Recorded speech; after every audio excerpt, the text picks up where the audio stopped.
آیا غواړئ مسلمانانو ورونو چې نبی کریم صلی الله علیه وسلم تاسو په خپل لاس مبارک باندې جنت ته داخل کړي، ستاسو لاس په خپل لاس کې ونیسي او جنت ته داخل کړي؟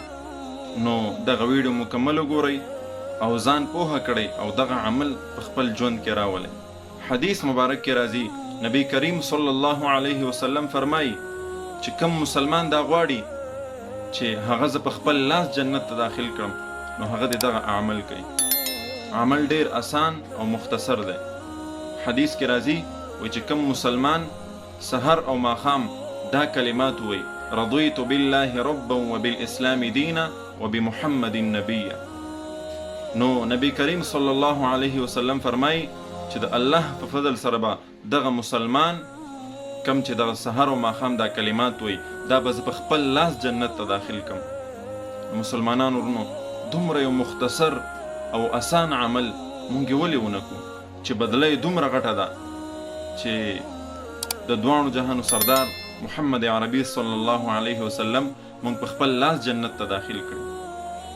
جنت هسې د هر مسلمان ارمان دی. هر مسلمان کوشش کوي چې زه کم داسې عمل وکړم چې په هغې باندې ماته جنت میلاو شي. نو جنت خو به هسې میلاویږي او بیا څومره خوش قسمته هغه خلک دي چې د دواړو جهانو سردار محمد مصطفی صلی الله علیه وسلم می د لاس نه ونیسي او جنت ته داخل کړي. نو کوشش وکړو چې دغه عمل وکړو.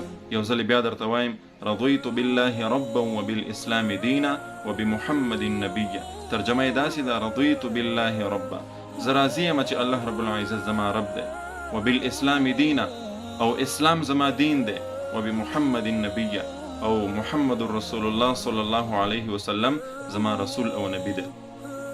په دې خبرو باندې د الله رب العزت نه د رضا چې کوم دی هغه اظهار کول، په دې باندې الله رب العزت دومره غټه بدله ورکوي. او د دې دعا نور هم ډیر زیات فضایل دي، د دې کلماتو نور هم ډیر زیات فضایل دي. انشاءالله په آینده ویډیوګانو کې به در سره هغه بیا شریک کوم. خو کوشش وکړئ چې اوس په دغې باندې عمل وکړئ او دا دومره غټ انعام ترلاسه کړئ او د ثواب په نیت دغه ویډیو نورو مسلمانانو سره ضرور شیر کړئ. السلام علیکم ورحمة الله وبرکاته. يا لغتي عربية حسبي بأنك منطقي وبياني، عربية قلبي وروحي أحرفي ولساني.